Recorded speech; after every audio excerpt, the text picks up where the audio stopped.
తెలంగాణ రాజకీయాల్లో కీలకంగా ఉన్న బీఆర్ఎస్ ను బీజేపీలో విలీనం చేసి అస్తిత్వం కోల్పోవడానికి కేసీఆర్ అండ్ కో సుముఖంగా లేరు.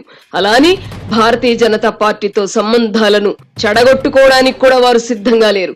ఈ కారణంగానే విలీనం వార్తలపై కేసీఆర్ అండ్ కో ఘాటుగా స్పందించడం లేదు. కర్మ ఫలాన్ని ఎవ్వరూ తప్పించుకోలేరని అంటారు. కేసీఆర్ పరిస్థితి కూడా ప్రస్తుతం అలాగే ఉంది.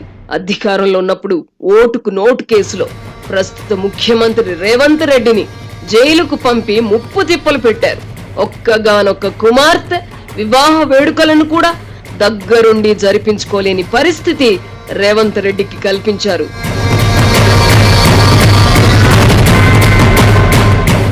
ఇప్పుడు కేసీఆర్ ప్రతిపక్షంలో కూర్చోవలసి రాగా రేవంత్ రెడ్డి ముఖ్యమంత్రి స్థానంలో కూర్చున్నారు.